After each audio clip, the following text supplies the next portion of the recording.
Halo, selamat pagi semuanya. Perkenalkan, nama saya Wina Brubangun dengan NPM 2205030480, prodi PGSD di Universitas Quality Medan.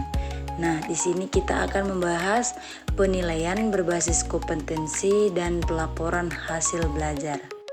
Nah, pada materi ini kita akan membahas dua hal penting dalam evaluasi. Pembelajaran pada materi ini kita akan membahas dua hal penting, yaitu dalam evaluasi pembelajaran, penilaian berbasis kompetensi, pelaporan hasil penilaian.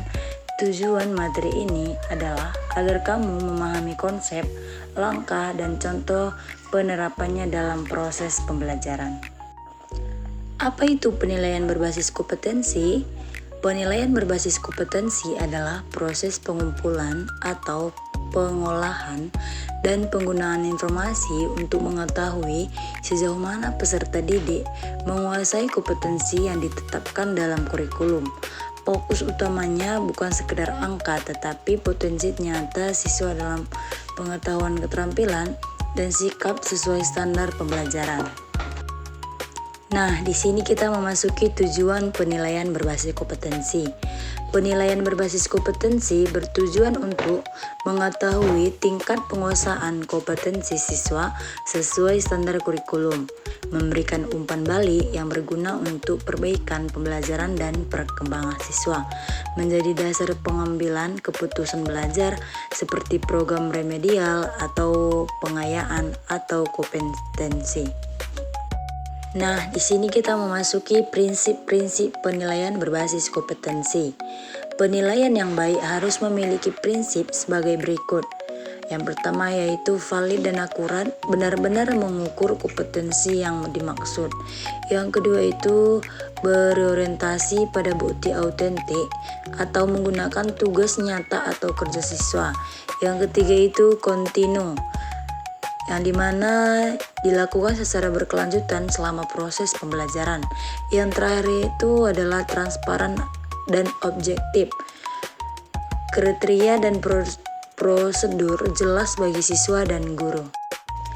Bentuk-bentuk penilaian berbasis kompetensi. Nah, di sini kita dapat melihat ada 4 bentuk penilaian kompetensi. Yang pertama yaitu penilaian observasi atau unjuk kerja, siswa menunjukkan keterampilan secara langsung.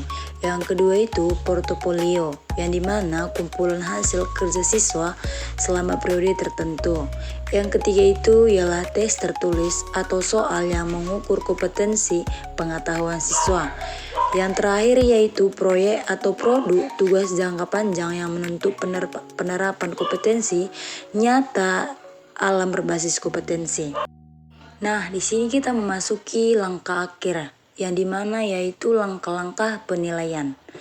Nah, di sini merumuskan kompetensi yang akan dinilai, tentukan indikator kompetensi berdasarkan kurikulum, menyusun instrumen dan kriteria penilaian. Gunakan rubrik atau indikator penilaian yang jelas dan dapat diukur. Melaksanakan penilaian atau formatif atau sumatif. Formatif yaitu selama pembelajaran, sumatif yaitu di akhir suatu unit pembelajaran.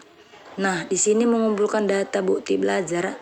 Data berasal dari berbagai teknik penilaian seperti observasi, proyek, ujian, dan tertulis. Nah, di sini juga ada menganalisis dan menetapkan hasil akhir oleh data menjadi nilai, predikat, dan deskripsi capaian kompetensi berbasis kompetensi. Nah, di sini juga ada contoh deskripsi pelaporan di raport. Nah, di sini ada Ahmad menunjukkan penguasaan kompetensi matematika pada operasi bilangan bulat dengan baik.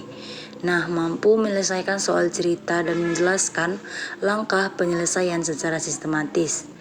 Nah, yang kedua itu yaitu Nina menunjukkan antusiasme dan konsisten tinggi dalam pekerja sama di kelompok, serta mampu menerapkan keterampilan presentasi dalam proyek IPA. Nah, di sini deskripsi tersebut membantu orang tua memahami lebih dari sekedar angka nilai, yaitu capaian kompetensi nyata siswa. Nah, jadi kesimpulannya di sini ialah penilaian berbasis kompetensi bukan hanya soal memberi nilai, tetapi menilai sejauh mana siswa benar-benar menguasai kompetensi yang ditetapkan. Materi ini juga berlanjut pada pelaporan hasil penilaian yang transparan dan informatif agar semua pihak memahami perkembangan belajar siswa secara akurat dan menyeluruh.